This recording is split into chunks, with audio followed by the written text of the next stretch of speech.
Many countries represent their culture with an anthem, flag, or even religion. But in Vietnam, heritage is expressed through the universal language of fashion. This place is full of history, tradition, arts, and various wonders, such as the Ao Dai. Roughly, Ao Dai translates to mean long shirt or gown. The story behind this national costume carries on for decades. But wait, where does the Ao Dai originate? The simple answer lies in our thesis.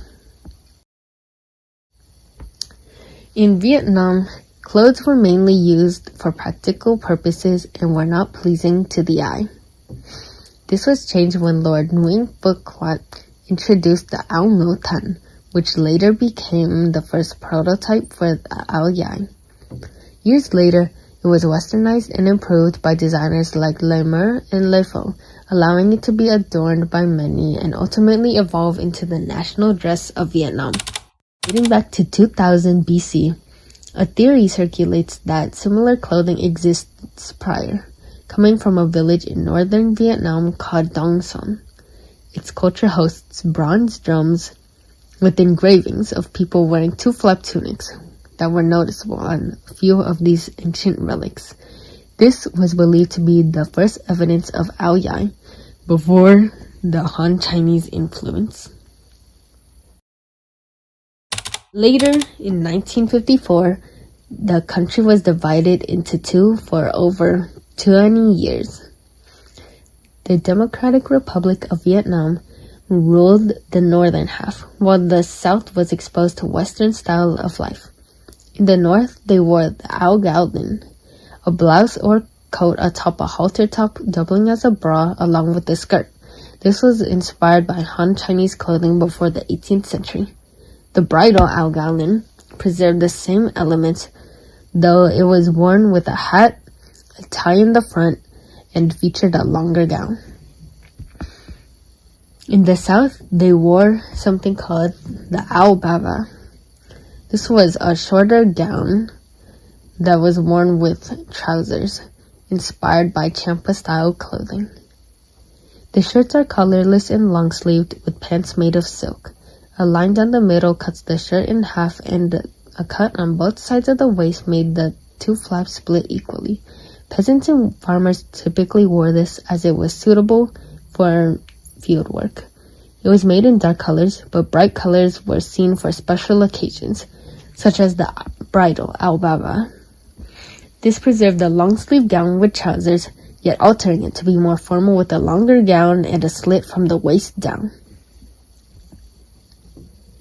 With French occupation in Vietnam, culture began to mix in the 1950s.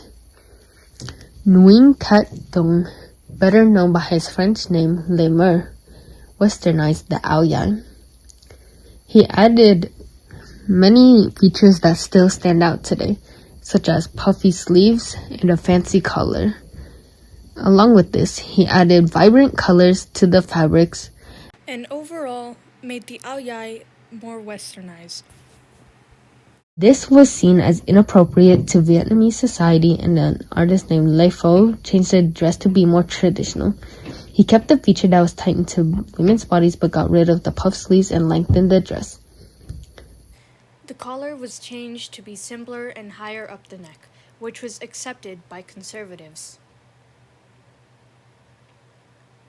The bridal Ao Dai. Confirmed to Le Faux's traditionalized Ao Dai designs, but contrasting colors between the gown and trousers began to popularize, along with prints on gowns. In the 1950s, the Ao Dai got popular thanks to Tran Le Xuan, the First Lady of Vietnam, also known as Madame Nhu, who showcased her collection. A decade later in the 1960s, there was an Ao Dai Renaissance era. A hippie era called Duam Moi from the 70s to 80s featured Ao Dais with floral designs, unique patterns, vibrant colors, and light materials. This survives until around the mid-90s, but still remains a national and cherished dress today. In 1995, the Vietnamese contestant was awarded Best National Costume. This achievement allowed schools and organizations to reinstate the Ao Dai as the uniform. Reintroducing the plain white ao dai, high school girls were asked to wear the ao dai every day. However, many saw this as an inconvenience. A high school teacher named Deng Tu Trang said that if schoolgirls wear the ao dai every week, they become less appreciative of the ao dai's beauty, causing it to be revoked.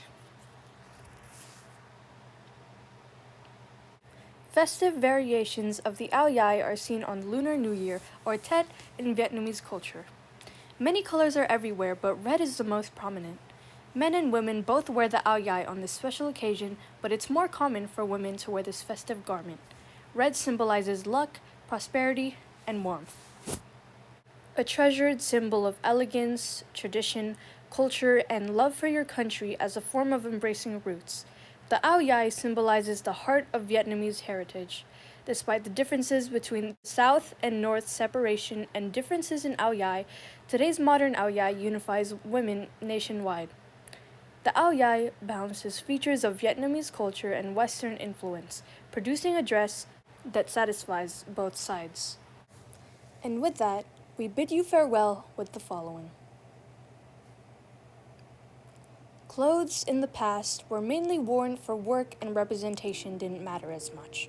This all took a turn when Lord Nguyen Phuc Quat had his citizens wear the ao ngu tan, which set off the first variant of the ao dai. Fast forward a couple decades, this went under several modifications by Le Mur, Le Pho, and Deng. This allowed the ao dai to be worn comfortably and loved by many, which we know as the national costume of Vietnam today.